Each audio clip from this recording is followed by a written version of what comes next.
Shall we do Okay. it? Okay, so hello everybody. Anybody who just joined, this is Susie Chan. I'll just explain what we're all about for anybody who's not joined. I'm Helen Williams, parkrun at A6014 and event director of Harrogate Junior Parkrun here in the UK, and alongside Vassos Alexander, co-presenter of the Free Weekly Time podcast. Before we start, I'd just like to recommend that after this conversation, people check out the many parkrun social media channels in the UK and across the world, as well as subscribing to the various parkrun podcasts out there. You'll find me on the Free Weekly Time podcast, but there's also with me now Parkrun Adventurers and the 9:30 Club, to name a few others. For today's question and answers, we're joined by Susie Chan. Susie is an inspirational endurance runner, running everything and literally everything from 1 to 100 miles, including some of the toughest ultramarathons in the world. Also known for her motivational speeches, race commentary, and contributions to a wide range of health and fitness magazines, podcasts, and websites, as well as breaking a world record for the longest distance run on a treadmill in 12 hours. That's some going, that is Susie. Susie is also a passionate park runner with 20 park runs and 10 volunteering instances to her name. And she's recently, we need to hear about this, Susie, convinced her 70-year-old dad to join her for the 5K at Woking Park Run. How exciting. Welcome. Thank you for having me. Thank you so much for having me. Let's get straight into it. So we've as everybody's heard, you've got some amazing races under your belt. You've been all over the world, including part of the Nakasendo Way in Japan. You've done 4 Marathon des Sables in the Sahara, for people who don't know what that is. That's a tough race. And even the Andes to the Amazon, through the heart of the South American jungle. You Yeah. need to be on I'm a Celebrity, Susan. Susie, talk to us, though, about some of these feats of endurance. What got you into it? Why do you love the long distance? Yeah. It's actually, I got into it, I think, it wasn't by ambition, it was more out of naivety. So when I started my run journey, it wasn't that long ago, about 10 years ago, I did a half marathon with my brother, who I wasn't a runner at all. He wanted to run a marathon to tick it off his life bucket list. He basically cajoled me into doing this half marathon with him locally. And I trained, I was running around the football fields and things, my first ever runs. And I can remember when I finished the half marathon, I just could not believe I'd run 13 miles. It just seemed, I just, that feeling you get when you have your first race. I was just hooked on running. And then I signed up for a marathon not long after. And then I found out about this race, the Marathon des Sables. I read about it in Runner's World, and I just thought, oh, that sounds like a dream race. And I signed up to the waiting list, which was 120 people long, thinking I've got no chance of getting in, because I'd heard it was very difficult to get into. And I thought, at least, I'll start getting some emails and some names and mixing in the right circles, because back then, which wasn't that long ago, 10 years ago, hardly any women were doing these sorts of events. Yeah. Yeah, so I signed up on the waiting list, and what I found out about 4 days later was that I was probably going to get to run the race, because so many people drop out in training. And so I was terrified, absolutely terrified. And I thought, well, if I get in, then, I get in. And basically, I found myself at the start line of the 2013 Marathon des Sables, and terrified, but I did it. And it's something very life affirming about those events. And it's like parkrun. There are people from all different walks of life, all different demographics, all different shapes and sizes, all there for that one reason. And I just thought it'd be the end of the long running, and I'd go back to half marathons. And it just opened up this whole world to me of ultra marathons and something called multi-stage racing every single day.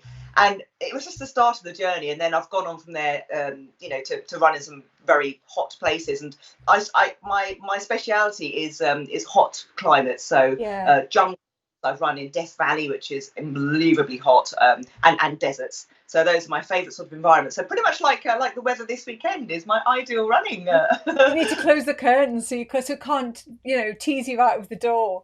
But, running the Marathon des Sables, we've got a friend who's done it. I think I don't know, maybe 2 people who've done it. But I do know that it had a profound effect on him. And I'm not quite sure, I can't quite work out whether it was a positive profound effect or a negative one, because I think it takes you somewhere that journey, because you're running in sand and you're running in the heat, and I guess if that's something you enjoy and you can cope with the sand, that's fine. But I got the impression that mentally it was tougher than it was physically, and he said it took him to some really hard places and dark places. And I mean, for you to have then gone back and done it another 3 times, it's obviously triggered something in you there that, that has made you want to go back. I can't think of anything worse. If you get me on a beach, I'll swear the second my foot goes in the sand and I have to run, I hate it. And I much Yeah. prefer the pavement. I'm not even very good on trail runs, and I just think maybe my proprioception and my body just doesn't like it. But Yeah. that's obviously something that's in you there already. Yeah, well, the thing about that race, which makes it really hard, I mean, the running is hard. I mean, just the actual distance and the terrain is difficult.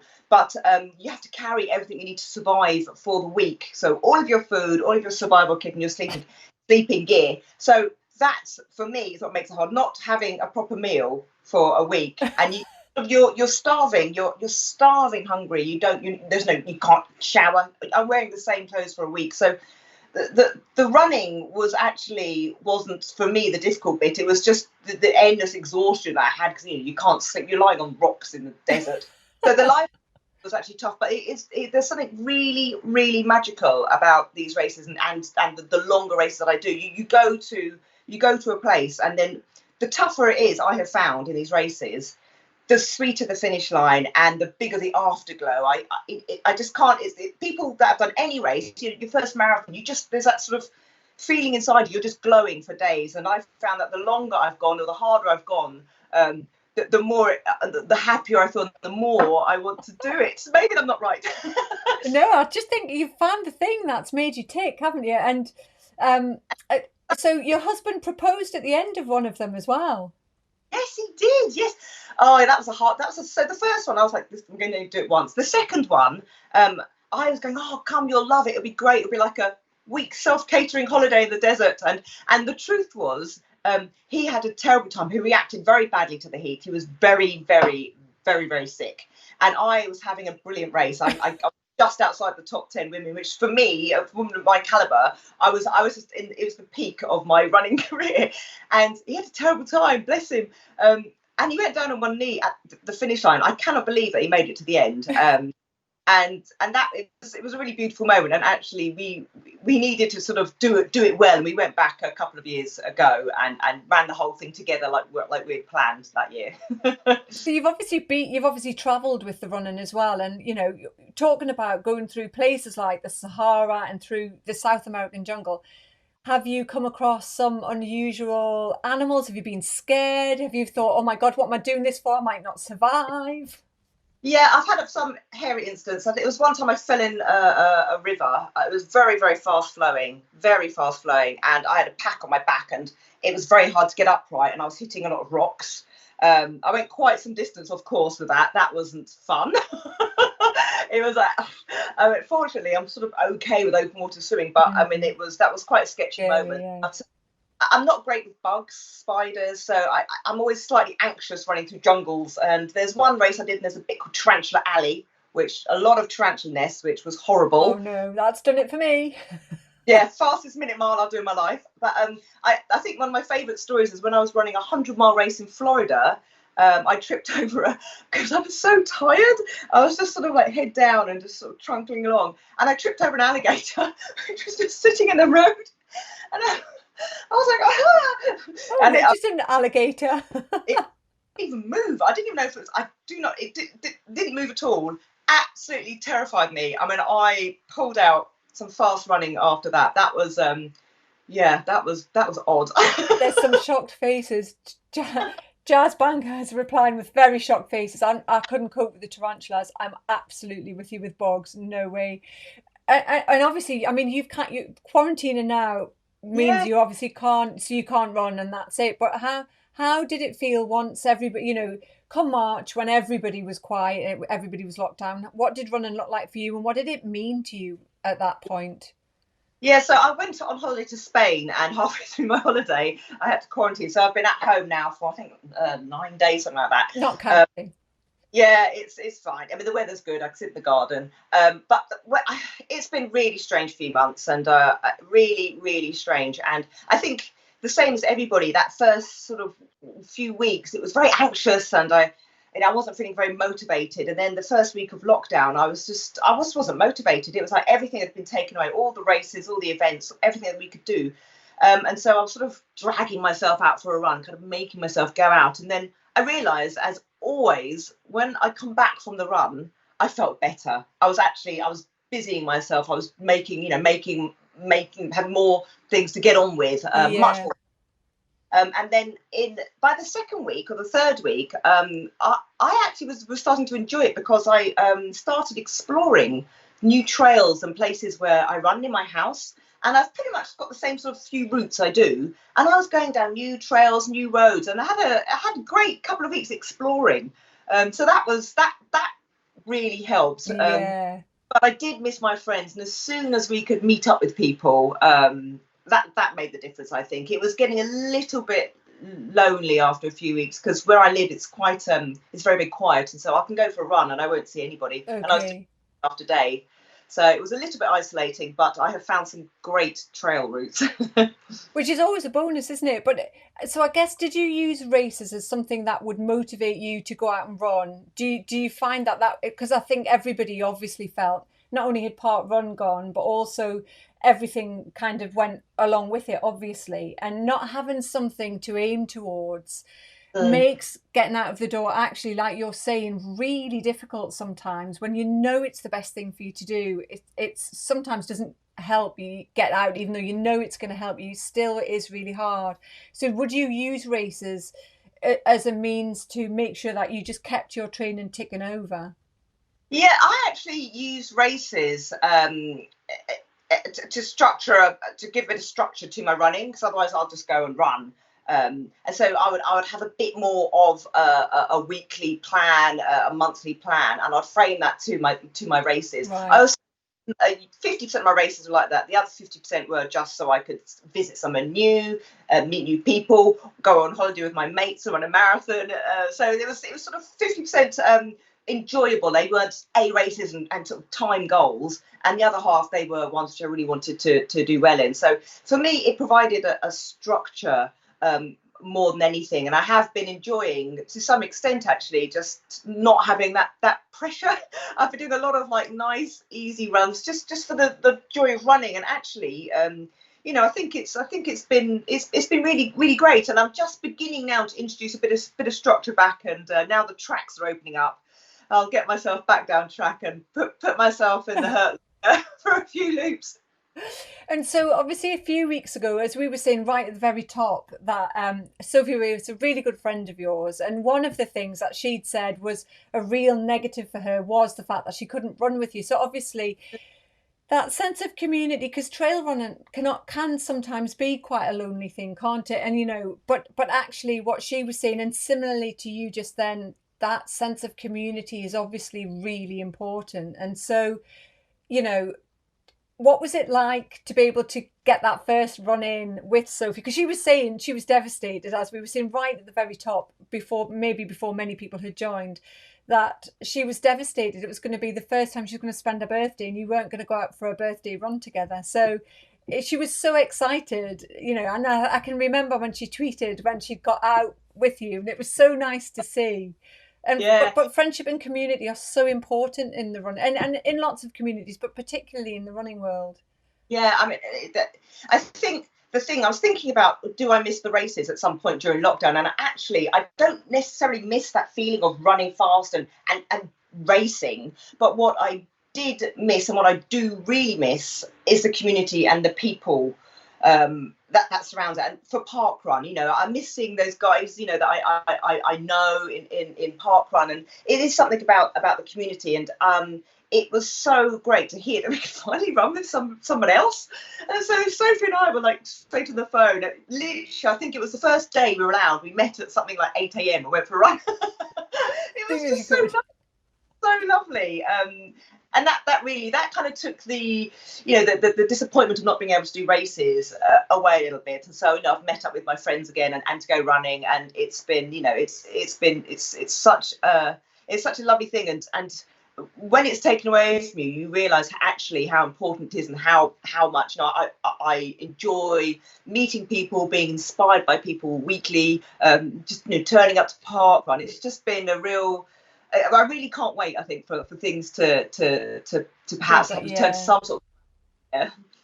Let's go back to Marathon des Sables in 2017, because that took quite a turn in life for you, didn't it? When you had a cough that didn't quite disappear, and then it turned out that you had thyroid cancer. So tell us how you discovered that, and how had it affected your running at the time beforehand?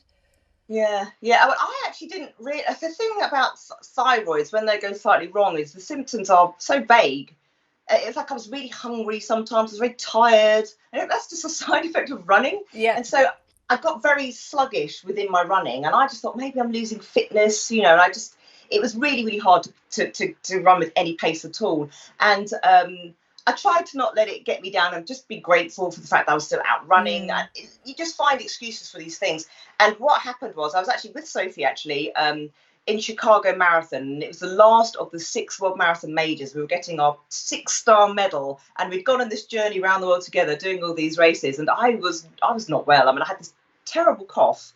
And I was like, I can't not run this race because it's the 6-star medal, And I mean, probably foolishly. I mean, I started the race, and she was so worried. She ran with me the whole way, and at the end, I collapsed, and they were interviewing us, and I was like, I'm going to faint, and just collapsed, Oh and no.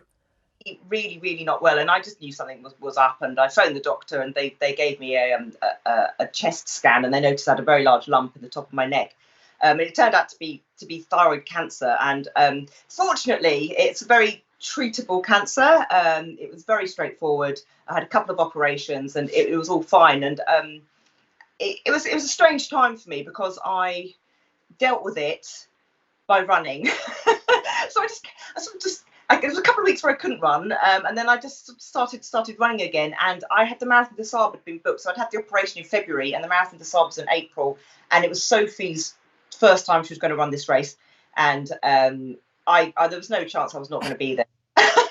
And it was a really positive thing to focus on for me. Yeah. A race at the end of it all, and we ran the race together. My husband was there as well. That was his second time of doing it, and we did the whole thing start to finish together, across the line, hand in hand, and it was a real life affirming moment for me. Did you worry that at that point that might? I mean, were they quite open about, we'll take your thyroid out and you'll be back to, you'll be back to fitness and you'll be fine? Or was there? And I guess, like you say, running is a coping mechanism. It's a great way of dealing for people. Hence the importance of part run and the community and everything that you get out of it. But were you worried that you might not be able to get back to running? Yeah, I'll be really honest with you. I didn't let myself think about that. I was just kind of dealing with one thing at a time. And I did the Vitality London Half Marathon a couple of weeks after surgery. I didn't even ask my doctor if I was allowed to do it. And Sophie again. I was with Sophie again, and I was like, I'm just gonna. And if I stop after 3, I just want to be here. And if I stop after 3 miles, then I stop. And I finished, and then I was like, maybe I will be okay running. And then I did a 50-mile race about 2 weeks. Basically, I just didn't let myself think about it. I just threw myself into running. And I'll be really, really honest with you. I think I probably did too much, because by September I was absolutely exhausted. Mm. I did a 100-mile race. I think I was kind of just proving to myself that I was okay. And so I did all these races, did this multi-stage, did a 100-miler, I did a 24-hour race around a track. And when that finished, I was actually like, I think I need a rest. And I took September. I think I took a good 6 months where I just took my foot off the pedal, and just kind of ran to feel, and really dropped the mileage. Went back to nice short runs. I picked up a foot injury as well, which it was kind of like the cherry on the cake. It's like, just stop it. You can run. It's fine. Have some months off. And so I took 6 months, I think, to about 10 months, really low key running. Just Yeah. But of course, so your thyroid obviously governs so much. I mean, it's for people who haven't had any problems with your thyroid, you don't even know you've got one necessarily, and that, but it governs everything from your temperature right all the way through to your metabolism, doesn't it? So it really has a massive effect on running, particularly exercise, I think, because it can because it changes every day. If you walk into a room and it's hot or it's cold, your thyroid will turn your temperature up or turn it down, won't it? And it determines how fast your metabolism is, which then has a knock-on effect to your immune system and also has an effect on your muscle, how much you put on, how much you lose. So it has a massive effect, but it hasn't stopped you at all. So, you have set world records and you've run on a track for 12 hours, which is absolutely crazy. But you did just before that, so that was 2017, wasn't it? But in 2016, you did set a new world record, I have here, for the furthest distance run by a woman on a treadmill over 12 hours. So, everybody, you can guess what it was. I'll tell you. It was a long way. I don't know how many part runs. Somebody find out how many part runs it was. It was a total distance in 12 hours. Oh, honestly, I can't believe you were on a treadmill for that long. 68.54 miles. So 110.3k. I mean, what was that like? Gross. It was horrible. Who decided? So did you know what the world record was before you got on it? What happened was I worked with the university. They were doing some research into ultra runners. They didn't have many female people to contribute to their research, and so part of their research was they were getting volunteers to run on a treadmill for 50 miles, and they were recording everything you took. They were doing blood tests as an experiment. And I did this. I hopped on, and at the time I was super fit because I was training for an Ironman. Hopped on, ran 50 miles in 7 hours something, which was quite fast for me. Hopped off, went home, and then he sent me a message saying, "I've just looked up the world record for for the furthest distance for 12 hours on a treadmill, and it was something which I could have beat." So we went around it. There was a lot of things to satisfy with Guinness to get this record. There were lots of different rules. I wasn't allowed to touch it, and there was complex rules, 23 pages of rules, but we stuck up, and I did it. And what happened was, and all runners will understand this, I started running, and then you just have one of those days where you're just like, oh no. Yeah, I was just like 2 miles in. I was like, I don't know about this, and we had cameras. And I just had to tough it out, and it was horrible. Was that harder? Did you find that harder than Marathon des Sables then? Oh yes, definitely. It was torturous in a way, because when you run in the road, if you run a mile, your pace will fluctuate, and yes. But on a treadmill, I was just locked into a pace, and it was just so. And I actually I panicked a bit with pressure because there were lots of people there and this huge setup, and I was like, I think it got to me a little bit. I mean, I did it, and then it appeared in lots of magazines and press and things, and so a lady beat it a couple of months later, and fair play to her. No. You have to do it again. So she's welcome for her. Let's talk about your dad, because that's really nice, to know that you're desperate to get him to walking. So tell us a little bit about that and why. Yeah, so the story has changed. Actually, it's a little bit sadder at the moment. So my dad started running at the age of 70. No interest in running at all. Not like I tell him about some of the things I do, and it just worries him. So I don't really tell him I'm going to run through a jungle. He doesn't. He gets worried. But then he just suddenly tried to keep fit, and he started sort of run walking. And I remember at Christmas he got up to, I think, about 2 miles, just over 2 miles. And I was like, Dad, I think you might go to parkrun. And he did a couple, and I haven't seen my father that animated. The Woking parkrun people, absolute superstars. I was like, it's my dad's first 5k, and they made such a fuss, and he loved it, and he got a little bit competitive towards the end, which was interesting. And then he did another parkrun Rushmore, and he tried to beat his time. It was great, but unfortunately, not long after that, he got a very aggressive lung disease, and so he's been shielding. So he can't.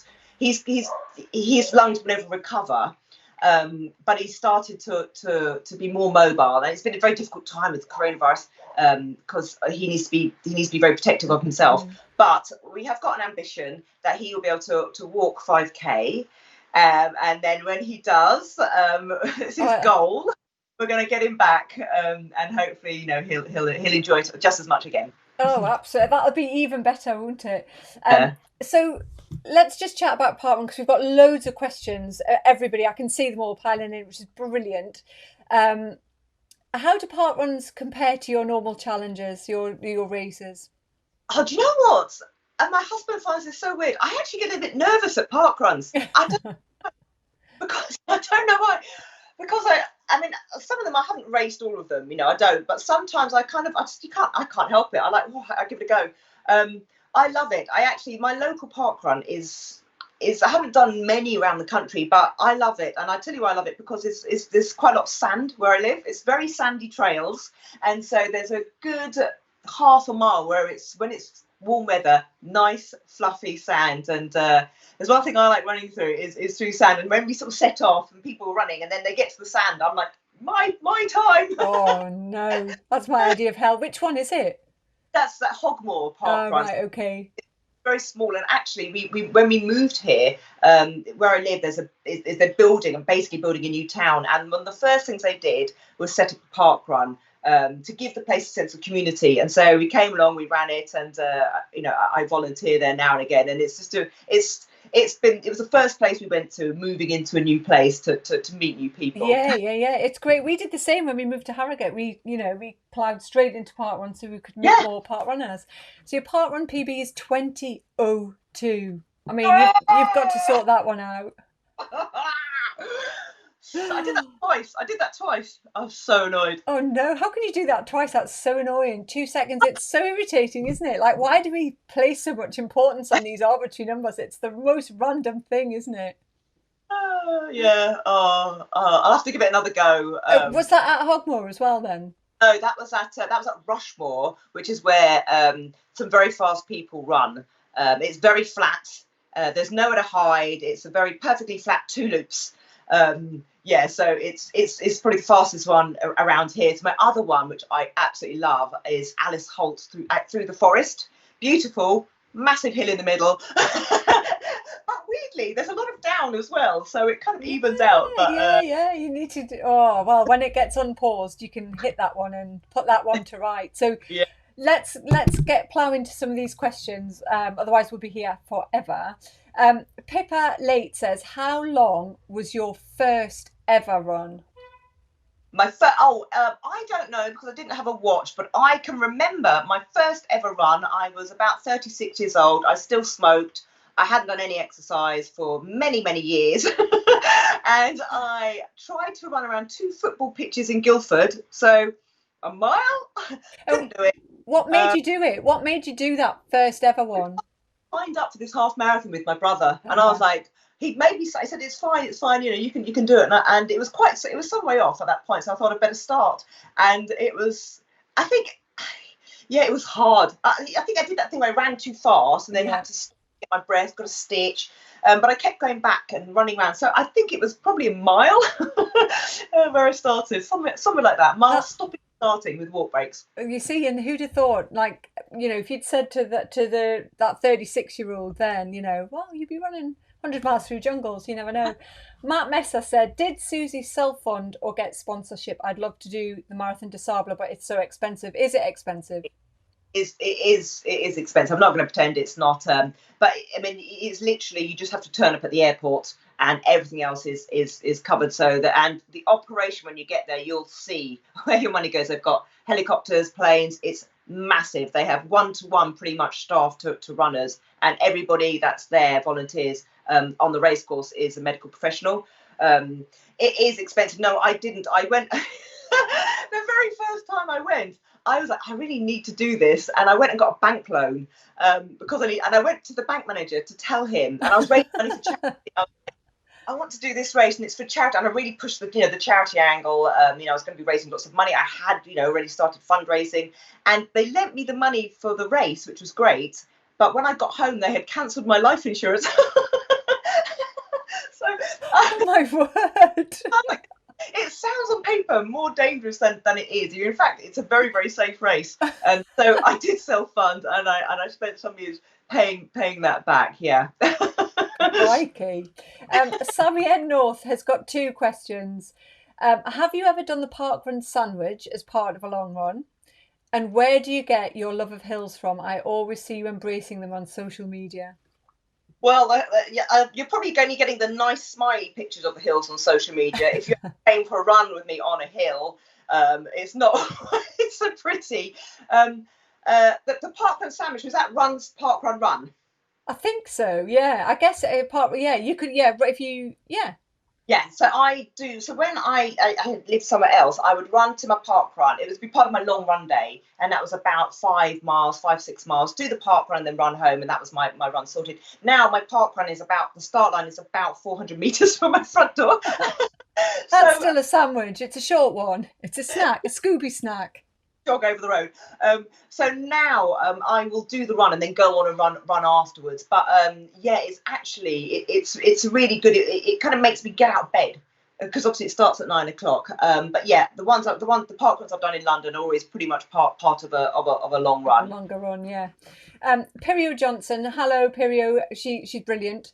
Every week. How long does it take you to recover from such long runs, and how do you speed up your recoveries? She's after recovery secrets. Yeah. So recovery is all about sleeping and eating for me. Loads and loads of sleep, and it depends. If I was using a 100 miler as an example, the first time I did one, I took I think 3 weeks off. I just completely just stopped. My body is a lot more used to it now. So the last 100 mile I did was in November, and I think I took 3 days off. I sort of run when I feel like I'm ready. Yeah. And that first run back is incredibly slow, couple of miles just to get my legs moving. But the key to recovery for me is making sure I get a lot of rest and putting.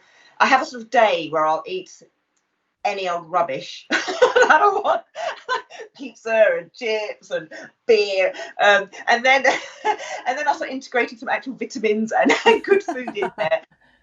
For a couple of weeks afterwards, but it's pretty much it's sort of being gently mobile for those very long races, and resting as much as possible and good food. And so you're kind of listening to your body, Yeah, but also, not denying it pizza and chips. yeah, I think yeah. that's a really But good mix. running after a race like that, then I just don't. It's fine, Yeah. Paolo Dale asks, what do you consider your greatest achievement? Oh, do you know what? I think probably that's I've done lots of different things, but that first half marathon, because I had no clue what I was doing. I I didn't have a watch. I think I'd probably got up to about 7 miles running up and down the road, and then when we stood at the start line, it's so terrifying, isn't it? It's Oh, so yeah. terrifying putting a number on, and it looks like everybody else knows what they're doing. And I stood in this field, and they said, are you looking forward to the trails?" And I had no idea what they meant. And it was a trail half marathon. It was like over stiles, and I'd never run anything like that before. I was like, what? So I think for me, in terms of how it made me feel, I felt really, really proud of that one. And there was something um, very special, I think, about that last Marathon des Sables, doing it with my friends, having gone on that health journey. I mean, it's proud, sort of in how it made me feel, sort of way. Yeah. Yeah. And interestingly, does your brother still run? Yeah. Do you know what? He stopped running, and then he's literally in lockdown started running again. And so we've been out. He comes over here, and we go on a little 10K loop. So he's just started running again, and he's Oh, on the lookout for some races when they start. oh, that's nice. There's a full circle for you. Jazz Banger says, "Hello, Jazz. How do you keep your inner voice strong when you're in those dark places, and who inspires you?" Yeah, it is. I have a sort of arsenal of positivity which I can sort of mine into when the going gets tough. Often I have to think positively. I will do that, the typical things like visualizing the finish line. I think about all the times when it's been really tough and I've still finished. Those runs where you just don't, it's raining and it's like, and then you go out and you still do it. Those are the ones that count, because I think, well, I did that. And another thing I do, I really, really dwell on, is I think, what will I be doing this time tomorrow? So if it's a 100 mile, I'm like, this time tomorrow I'm going to order a massive milkshake, and I just distract myself from the reality of what is actually happening and the fact that something hurts. I'll just think ahead and think, I can't wait to tell so and so about this, or it's just putting myself having completed the race mentally. Yeah, really positive thoughts. Ian Thompson says, have you partaken in any virtual runs during lockdown? I have actually. I have done. There was one in the local. I think we've all been. I've felt really sorry for race directors. You know, they've had a really, really tough time, and the ultra running community is a really supportive one. And there's a really fabulous race series called Centurion. They do 100 miles and 50-mile races, and just to support them, they had a week, a 100-mile week called One Community, and you could do anything from, I think, a half marathon all the way up to 100 miles. And so I did the 100-mile week, and it was great. It was hard at the beginning, weirdly, and then I really enjoyed it. It was something quite, it's something really quite satisfying. All we did was think about running that week, running, and then recovery, and that's all we did all week, and it was actually really good. So I did the 100-mile week. Centurion One Community, it was called. Brilliant. I forgot to say, who inspires you? Jazz had asked, who inspires you? So there was so when I started running, ultra running, as I said, there were hardly any women out there that do it, and there was one person I could find, one lady I could find, who not only did these sorts of ultra marathons, but she was absolutely amazing. Her name is Mimi Anderson. She is, as far as I'm concerned, she is the actual sort of the goddess, the British goddess of ultra running, and she's just out there doing all these things and writing about it. And I can remember I wrote her an email before my very first ultra marathon asking her some advice, which and I've met her several times since. She was just a real pioneer, I'd say, for female ultra running. So her, and then it's just the people you meet when you're running, and it doesn't have to be somebody who's like an elite or smashing PBs. You just see people just out there giving it a go, or people who take the plunge and do their first ever park run. It's great. Those are sort of people which really make me want to keep running. Yeah, very lovely. And the last question, before some people have made some lovely comments as well. Karen Spackman asks, beating cancer by running, crossing the line hand in hand, tripping over alligators.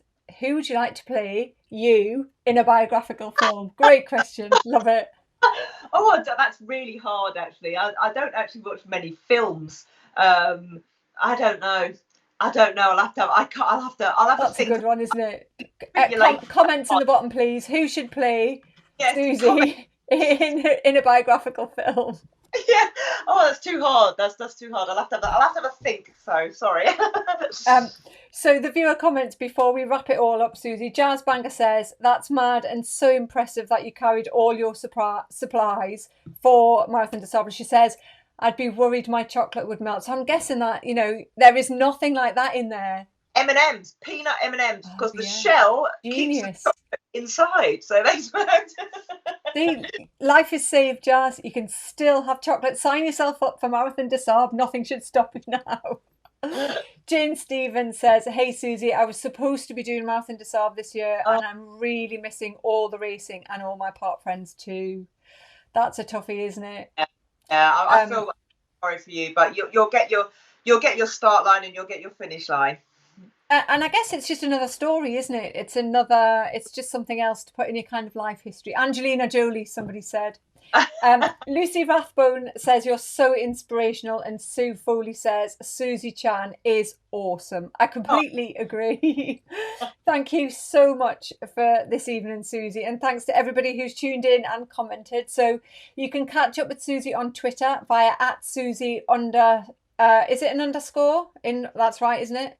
Yeah. _Chan, @Susie_Chan.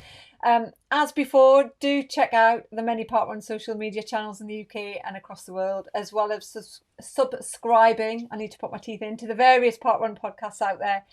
Now, more than ever, it's important that we all come together and support each other. The Part 1 family is there for us all, and we will get through this together. Thanks so much for your time tonight. It's been so great chatting to you, Susie. Thank you so much for having me. Thank you.